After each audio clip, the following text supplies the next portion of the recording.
Good morning students. Vinayak school के इस YouTube channel पे आप सभी का स्वागत है। मैं सतीश पाराशर फिज़िक्स का नया लेक्चर लेके आया हूँ। तो देखिए, आज अपन देखेंगे त्रुटियाँ। तो त्रुटियाँ कितने प्रकार की होती हैं, त्रुटि होती क्या है, ये सब अपन देखेंगे इसके अंदर। तो सबसे पहले अपन देखते हैं त्रुटि। त्रुटि होती क्या है। जैसे मान लीजिए ये कोई बोर्ड है अपने पास, ठीक है, और इस बोर्ड की लंबाई मान लीजिए 5 फुट है, ठीक है।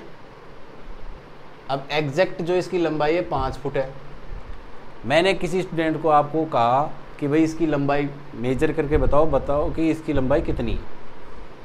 तो किसी स्टूडेंट ने इसको मापा तो उसने कहा कि भाई 5 फुट और 1 इंच है।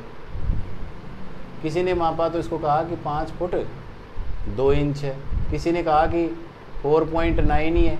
या तो अलग अलग मेजरमेंट आए सबके। तो जो ये मेजरमेंट करा अपन ने, जो वास्तविक मान में जो डिफरेंस है उसको अपन क्या कहते हैं, त्रुटि कहते हैं। भाई ओरिजिनली तो कितना था, ये 5 फुट था, लेकिन जब अपन ने इसको मापा तो कितना हो गया। किसी को मेजर करने में गलती हो गई, किसी ने कहा 5.1, किसी ने कहा 4.9। तो जो ये डिफरेंस आ गया वास्तविक मान में वो हो गई त्रुटि। यानी त्रुटि का फॉर्मूला क्या हो गया, त्रुटि बराबर हो गया वास्तविक मान माइनस मापन द्वारा प्राप्त मान। ठीक है, यानी वास्तविक मान में और जो मापित मान में जो अंतर होता है वही त्रुटि होती है।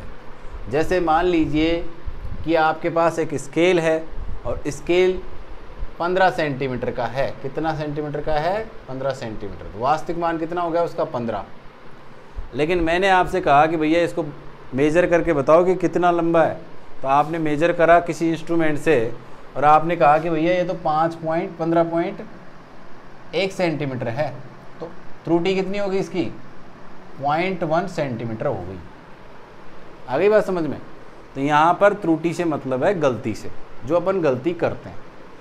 तो ये त्रुटियां होती कितनी प्रकार की है वो लिख लीजिए। सबसे पहले तो हेडिंग डाल लो त्रुटियां।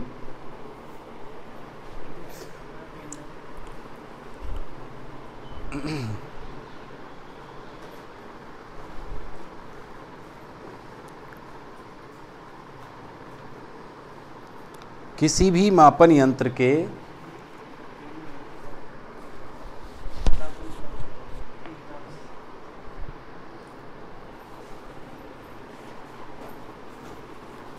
किताब में तो नहीं है, त्रुटि में लिखिए किसी भी मापन यंत्र के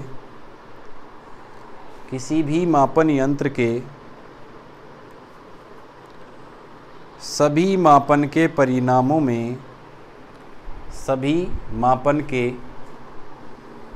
परिणामों में कुछ ना कुछ अनिश्चितता रहती है।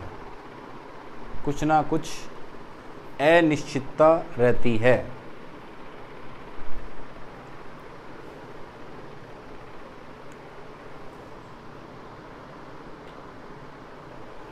कुछ ना कुछ अनिश्चितता रहती है। यह अनिश्चितता ही त्रुटि कहलाती है। यह अनिश्चितता ही त्रुटि कहलाती है।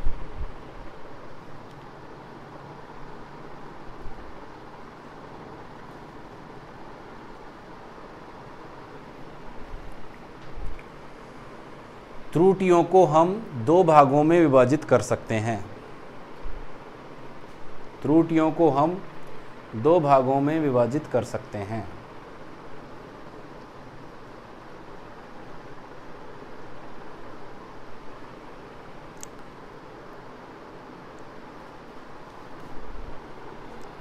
सबसे पहला है हमारे पास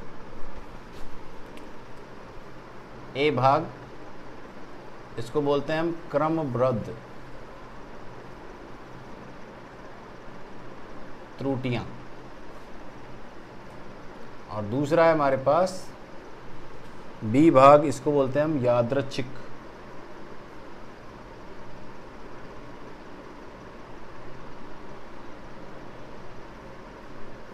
क्रमबद्ध और यादृच्छिक दो तरह की त्रुटियां होती हैं।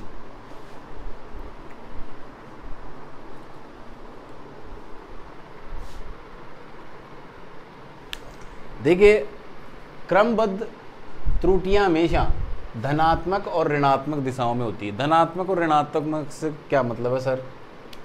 धनात्मक और ऋणात्मक से मतलब है, देखिए बेटा, जैसे मान लीजिए ओपोजिशन होती है, मूल बिंदु जिसको बोलते हैं, मूल बिंदु से अपन इधर जाएंगे तो धनात्मक होता है और इधर जाएंगे तो अपन ऋणात्मक होता है। अब मान लीजिए, जैसे मैंने आपको एग्जाम्पल के तौर पे बताया था कि आपको कोई मेजरमेंट करना है और वो 5 सेंटीमीटर की कोई स्केल है सपोज करो। अब आपका जो मेजरमेंट आ रहा है वो क्या आ रहा है? 5.1 आ रहा है, 5.2 आ रहा है, या फिर 4.9 आ रहा है, 4.8 आ रहा है, ऐसे ही आएगा मेजरमेंट। तो इस 5 को अपन क्या रखेंगे? वास्तविक मान को, ये तो रहेगा मूल बिंदु पर। अब मूल बिंदु से 5 में कुछ ऐड हो रहा है, जैसे 0.1, तो ये कहाँ आएगा? धनात्मक दिशा में। 0.2 ऐड हो रहा है तो ये कहाँ आएगा? ये भी धनात्मक में। जो कम हो रहा है वो किधर आ जाएगा? ऋणात्मक दिशा में। तो यानी इसके वास्तविक मान से अपन किधर जा रहे हैं? या तो प्लस की तरफ जा रहे हैं या फिर माइनस की तरफ जा रहे हैं। यानी या तो उसमें कुछ ऐड हो रहा है या फिर उसमें कुछ माइनस हो रहा है। तो ऐसी त्रुटियों को अपन क्या कहते हैं? क्रमबद्ध त्रुटियाँ। इनको अपन कम कर सकते हैं आराम से, अगर अच्छी तरह से मेजरमेंट करें अपन, या एक ही मेजरमेंट को अपन 10 बार कर लें, 50 बार कर लें, तो मेजरमेंटों की संख्या जब बढ़ेगी तो क्या होगा? इसके वास्तविक मान के अपन क्लोज पहुंच जाएंगे। लेकिन जो यादृच्छिक त्रुटियां होती हैं, यादृच्छिक त्रुटियां जो होती हैं, उनका कुछ पता नहीं होता है कि कितनी होगी, कब होगी, बढ़ेगी, घटेगी, कुछ पता नहीं है उसका। कैसे? ये होती है टेम्परेचर की वजह से, ठीक है, बाहरी वातावरण की वजह से। सपोज करो जैसे अभी अपना ये वीडियो रिकॉर्डिंग चल रहा है, अब इसमें त्रुटि कैसे आ सकती है? फ़ैन की आवाज़ आ रही है, या बाहर से कोई ऑटो जा रहा है उसकी आवाज़ आ गई, तो त्रुटि आ गई ना, जिसको अपन रोक नहीं सकते। और नहीं ये कह सकते कि भाई इतनी देर बाद ये आएगा या कोई ऑटो इतनी सेकंड बाद आएगा, कभी भी आ सकता है ना। तो टेम्परेचर के कारण क्या होता है, जैसे कोई भी इंस्ट्रूमेंट है, अब इंस्ट्रूमेंट है, मान लो तापमान मेजर करने का कोई इंस्ट्रूमेंट है। अब क्या हुआ कि वो इंस्ट्रूमेंट ख़राब हो गया। अब ख़राब होने की वजह से क्या करेगा? या तो जैसे मान लीजिए अभी टेम्परेचर है अपने पास 25 डिग्री सेंटीग्रेड। अब क्या हुआ, इस 25 डिग्री सेंटीग्रेड पर जो उसके इंस्ट्रूमेंट है वो इस 25 डिग्री के अनुसार रीडिंग देंगे। अगर मान लीजिए टेम्परेचर हो जाए 40 डिग्री, तो उसमें जो भी अपन ने चीज़ें लगा रखी हैं वो 40 के हिसाब से चेंज हो जाएगी अपने आप ही, तो वो रीडिंग गलत देने लग जाएगी। यानी ये जो जितने भी इंस्ट्रूमेंट होते हैं वो बाहर के वातावरण, हवा, टेम्परेचर, इन पे निर्भर करते हैं, और इनका कुछ पता थोड़ी है कि कब 40 डिग्री होगा, कब 25 डिग्री होगा। या हो सकता है जैसे मान लो 25 डिग्री टेम्परेचर है, लेकिन उसके आसपास कुछ ऐसी चीज़ें लगी हुई हैं जिसकी वजह से टेम्परेचर बढ़ गया। जैसे कोई भी अपन डिवाइस है, उसको जब ऑन करते हैं तो वो गर्म हो जाती है, तो गर्म होने की वजह से उसका तापमान 40 डिग्री हो गया और उसने गलती से उसको मेजर कर लिया। तो मतलब यादृच्छिक त्रुटियाँ वो होती है जिनका अपन मेजरमेंट एग्जैक्ट बता नहीं सकते कि कितना होगा। ये कभी भी हो भी सकती है, नहीं भी हो सकती, लेकिन इनका अपन बता सकते हैं। तो लिख लीजिए सबसे पहले हेडिंग क्रमबद्ध त्रुटियाँ।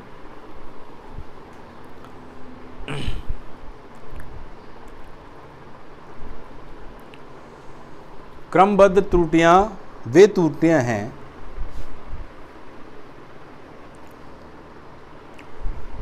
क्रमबद्ध त्रुटियाँ वे त्रुटियाँ हैं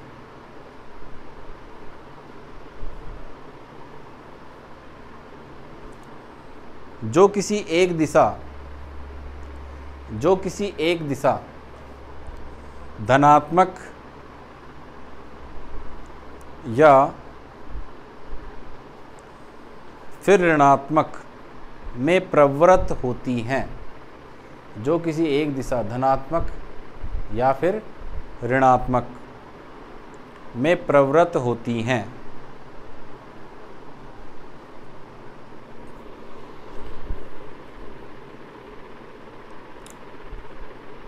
ये 3 प्रकार की होती हैं।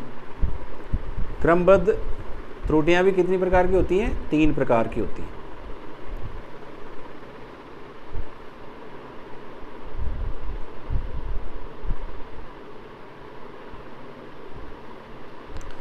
सबसे पहले लिखो यंत्रगत त्रुटियां। इसमें जो प्रकार हैं, सबसे पहले है यंत्रगत।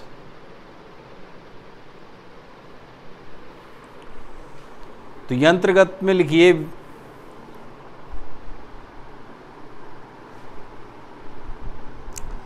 ये त्रुटियां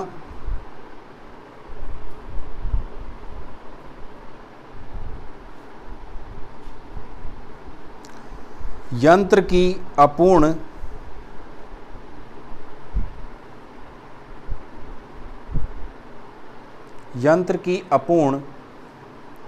अभिकल्पना,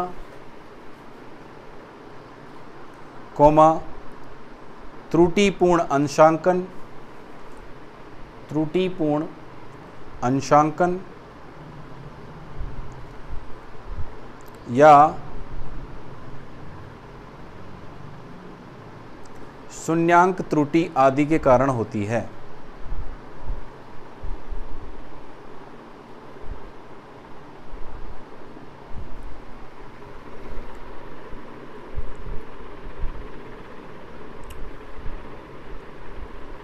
आदि के कारण होती है। देखो बेटा, ये जो त्रुटि होगी वो किसकी वजह से होगी? यंत्रों की वजह से होगी। जैसे मान लीजिए आपके घर पे थर्मामीटर तो होगा, जिससे अपन बुखार वगैरह देखते हैं। अब बुखार देखना है या फिर पानी बॉयल करना है, पानी जो उबलता है वो कितने डिग्री पे होता है? 100 डिग्री पे उबलता है, 100 डिग्री सेंटीग्रेड। अब मान लीजिए आपका थर्मामीटर ही ख़राब हो गया, वो रीडिंग सही नहीं दे रहा, पानी कितने पे उबाल रहा है वो? 104 डिग्री पे उबाल रहा है। तो भाई 104 पे तो पानी नहीं उबलता, पानी तो कहाँ पे उबलता है? 100 डिग्री पे उबलता है। तो गड़बड़ किसकी है फिर? ये थर्मामीटर की है ना? तो ये थर्मामीटर में गड़बड़ है। इसका मतलब ये कौन सी त्रुटि हो गई? यंत्रगत त्रुटि हो गई, यानी यंत्र में मिस्टेक है। तो क्या हो गया? ये यंत्रगत त्रुटि हो गई। इसमें लिख लीजिए एग्जाम्पल के लिए,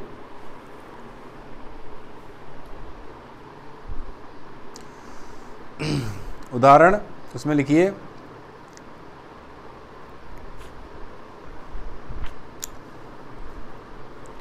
तापमापी का अंशांकन ठीक न हो तो, तापमापी का अंशांकन ठीक न हो तो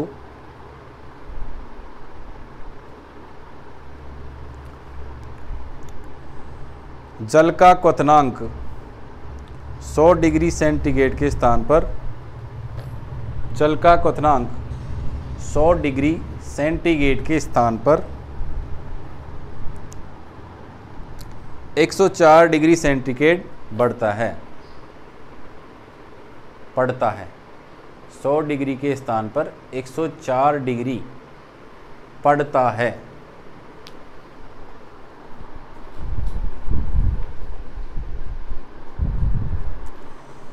ठीक है, तो ये हो गई पहली वाली। दूसरी लिखो अब इसमें, प्रायोगिक तकनीक या कार्यविधि में, प्रायोगिक तकनीक या कार्यविधि में अपूर्णता, प्रायोगिक तकनीक या कार्यविधि में अपूर्णता।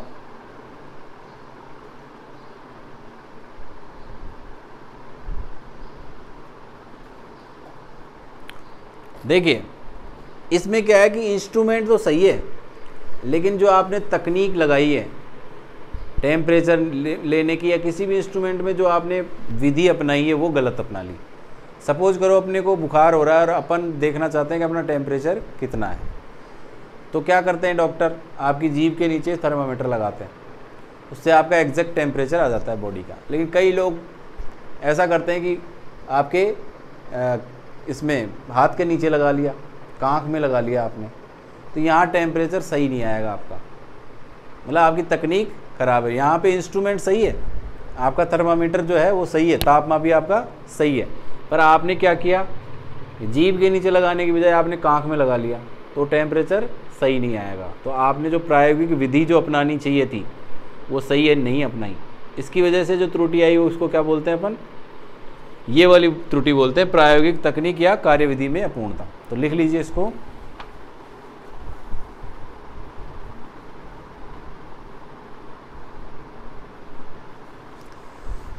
मानव शरीर का ताप ज्ञात करने के लिए, मानव शरीर का ताप ज्ञात करने के लिए यदि आप ताप मापी को बगल में लगाकर, ताप मापी को बगल में लगाकर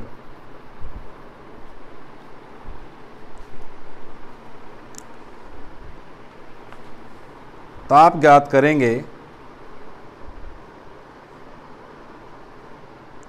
तो यह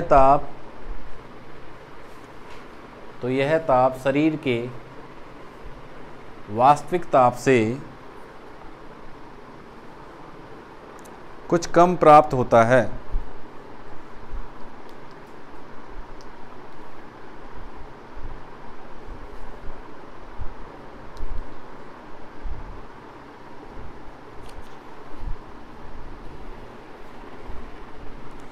अर्थात हमारी प्रायोगिक तकनीक सही नहीं है।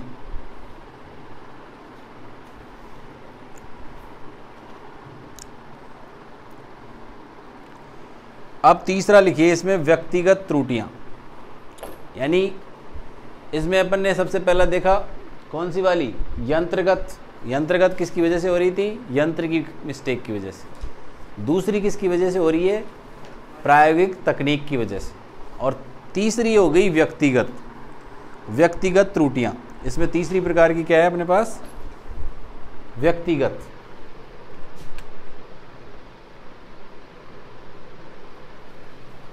देखो बेटा व्यक्तिगत में क्या होगा, यंत्रगत और कार्यविधि।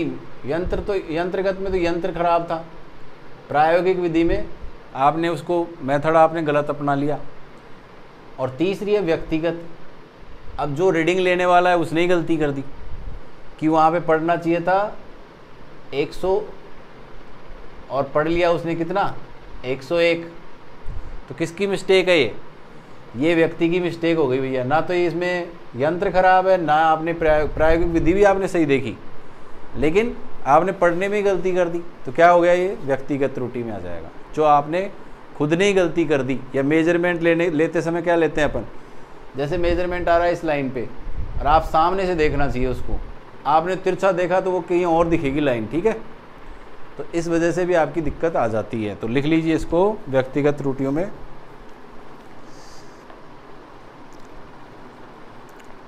ये त्रुटियां प्रेक्षक के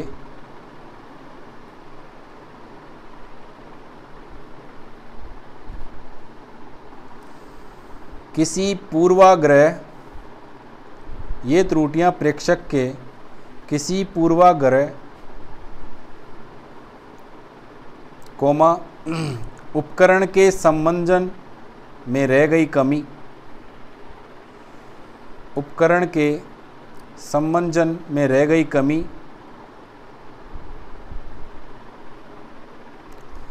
या प्रेक्षण लेते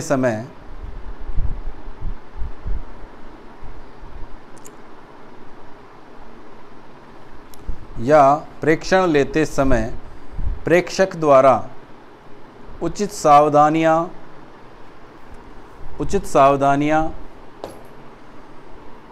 न बरतने के कारण होती है।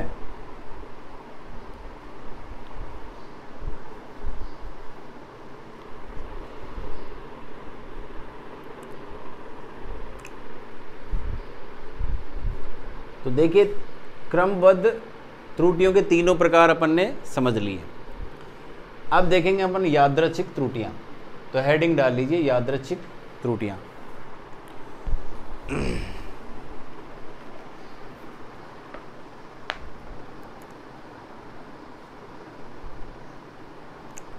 इसमें लिख लीजिए मापन में अनियमित रूप से होने वाली त्रुटियों को,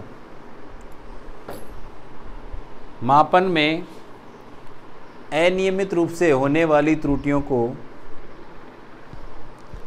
यादृच्छिक त्रुटियां कहते हैं।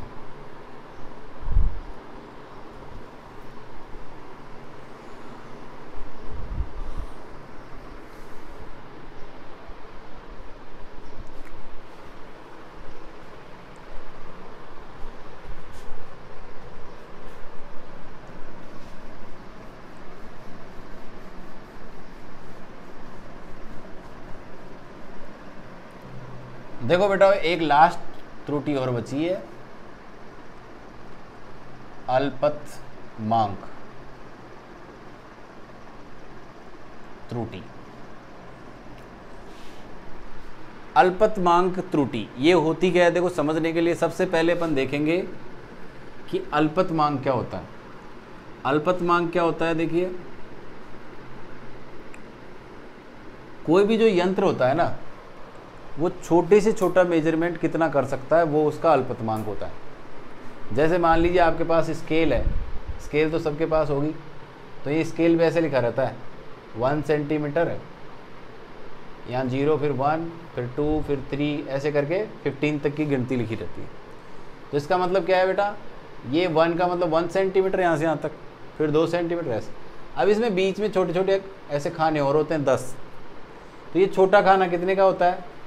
1 mm का होता है, 1 मिलीमीटर का। ठीक है, तो ये इंस्ट्रूमेंट ही एक तरह से, ये भी एक यंत्र ही है। ये यंत्र क्या काम करता है? लंबाई मापने का काम करता है। और इसमें छोटा से छोटा मापन कितने का होता है? 1 mm का। तो ये क्या कहलाता है? इसका अल्पतमांक। तो अल्पतमांक होता क्या है? किसी भी यंत्र का के द्वारा छोटे से छोटा जो मान पता किया जाता है, वो उसका अल्पतमांक कहलाता है। निकालते कैसे हैं इसको? इसको निकालने के लिए क्या फॉर्मूला है? अल्पतमांक बराबर होता है कुल परास बटे विभागों की संख्या। कुल परास बटे विभागों की संख्या। कुल परास अपन देखेंगे मेन स्केल पे, जैसे इसमें कितना लिखा हुआ है? 15। तो कुल परास कितनी हो जाएगी? 15। और विभागों की संख्या, छोटे छोटे खाने जो होते हैं ना, उनको देखते हैं अपन। छोटे खाने कितने होंगे? 1 में 10 हैं, तो 15 में कितने हो जाएंगे? 150। तो यहाँ 150 कर देंगे। और ये किस में आ रहा है? ये सेंटीमीटर में है ना, ऊपर वाला, तो सेंटीमीटर में आ जाएगा। सेंटीमीटर का मतलब ये कितना हो गया? 0.1 सेंटीमीटर हो गया क्या? 0.1 को अपन क्या कहेंगे बेटा? 0.1 सेंटीमीटर होता है 1 mm के बराबर। तो क्या आ गया? 1 mm ही आ गया ना। तो इसका निकालने का तरीका। अब ये तो हो गया अल्पतमांक। अल्पतमांक क्या हो गया? किसी भी यंत्र के द्वारा जो छोटे से छोटा मेजरमेंट होता है, छोटे से छोटा मापन होता है, उसको बोलते हैं अल्पतमांक। अल्पतमांक त्रुटि क्या है भैया?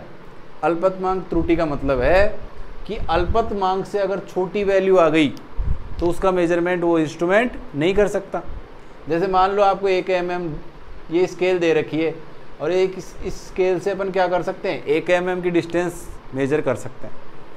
1 mm से भी छोटी कोई वैल्यू आ गई, सपोज करो आपको 0.1 mm मेजर करना है, तो क्या ये इंस्ट्रूमेंट कर पाएगा?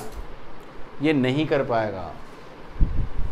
तो ये जो त्रुटि होती है, जो अल्पतमांक से भी कम की होती है, उसको वो यंत्र मापन नहीं कर सकता। इसको अपन क्या कहते हैं? अल्पतमांक त्रुटि कहते हैं। तो लिख लीजिए, सबसे पहले तो इसमें हेडिंग डाल लो, अल्पतमांक त्रुटि।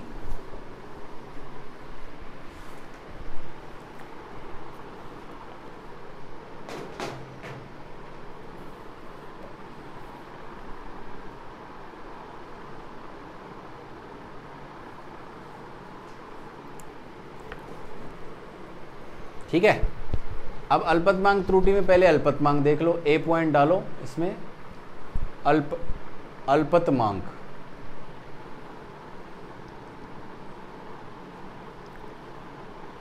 इसमें लिख लीजिए, किसी मापक यंत्र द्वारा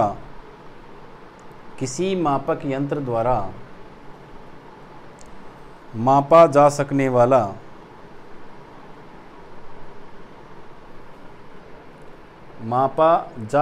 वाला छोटे से छोटा मान उस मापक यंत्र का अल्पतमांक कहलाता है। उस मापक यंत्र का अल्पतमांक कहलाता है।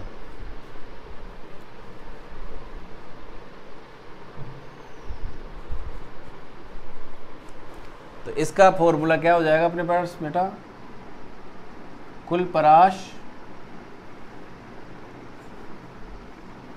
बटे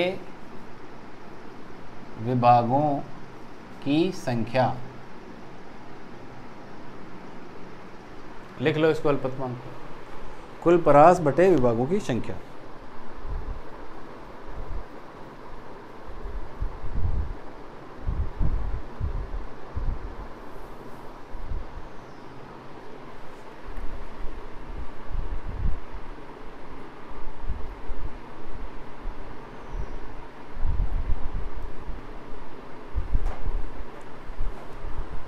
अब लिखो अल्पतमांक त्रुटि, बी पॉइंट डाल के अल्पतमांक त्रुटि। इसमें ए पॉइंट तो हो गया अल्पतमांक, बी लिखो अल्पतमांक त्रुटि। इसमें लिखिए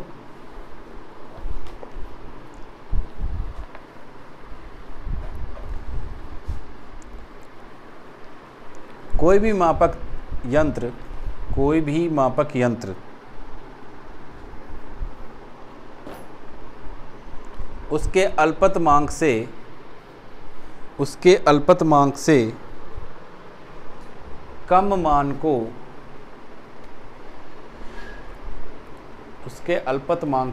कम मान को विभेदित नहीं कर सकता।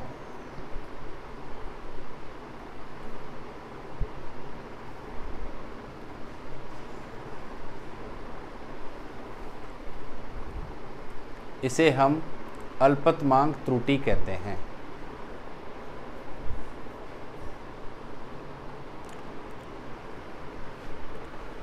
तो ये है बेटा त्रुटियों के प्रकार। आज के लिए इतना ही। Thank you.